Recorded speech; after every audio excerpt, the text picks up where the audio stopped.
从鸦片战争开始，山河破碎，风雨飘摇，谁能救中国？历史给了洪秀全的太平天国14年，他说天下一家，共享太平。结果如何？天下呢？太平呢？从太平天国到甲午战争，历史给了晚清30年。光绪说君主立宪，张之洞说洋务运动，结果如何？给了革命党人14年，从戊戌变法到辛亥革命，谭嗣同旱地自保，康有为公车上书，结果如何？给了袁世凯的北洋政府16年，袁世凯说要不我先当个皇帝吧，结果如何？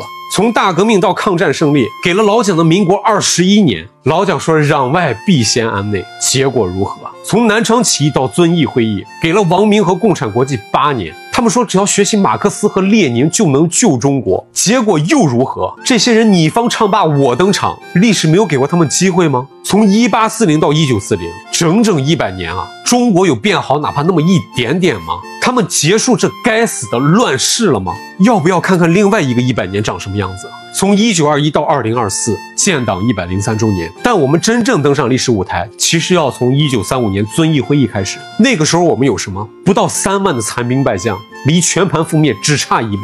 敌人呢？天罗地网，重重包围，美式装备，全副武装。那时候老天有特别偏爱我们吗？那个时候站在你眼前的就是一群面黄肌瘦、衣衫褴褛的人。你看着他们，你敢想象1年以后就是这样一群人，铁马冰河，万里长征，创造了人类历史上最了不起的军事奇迹。雄关漫道真如铁，而今迈步从头越。1949年，他们说中国人民从此站起来了。1950年，他们挥师出征，把世界上最强大国家的军队拒于国门之外。还是这一年，安徽、河南连降大雨，淮北地区灾情严重，百年不遇，耕地被淹4000亩，受灾群众1300万。教员看着灾情电报，手里拿一根铅笔，在村庄沉没、毒蛇咬死这些字眼上圈了又圈，最后咬牙说了一句：一定要把淮河修好。这可是个大烂摊子。自从老蒋炸开花园口黄河大堤，黄河洪水泛滥，整整10年，淮北大雨大灾，小雨小灾，无雨旱灾，前后8年时间，河南、淮北、苏北投入人力几百万，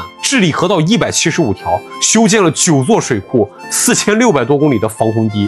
那可是建国之初啊，百废待兴，饭都吃不饱的年代。老蒋撤退带走了大量的黄金和外汇储备，经济几乎崩溃。东北抗美援朝的同时，西南还要抗法援越，西北解放西藏，中部还要解决100万土匪和特务问题，内忧外患，白手起家，顶着重重的压力。1949年，鞍钢厂炼出了新中国的第一炉钢水；1952年，太钢也炼出第一炉不锈钢。同年，新中国第一条铁路成渝铁路通车。1956年，长春一汽造出了第一辆汽车，沈飞造出了中国第一架喷气式飞机歼5。1957年，建成了第一个原油基地玉门油田，在这里挖出了第一口油井。1964年，第一颗原子弹爆炸成功。试验条件有多难？每次核试验都要动用小半个中国的电力，从北京到兰州1500公里的距离，每一根电线杆子底下都要派民兵去站岗守卫。大庆油田、万吨水压机、万吨级远洋货轮、10万吨水力发电机组、100万伏高压标准电容器、武汉长江大桥、南京长江大桥、三门峡2弹1星，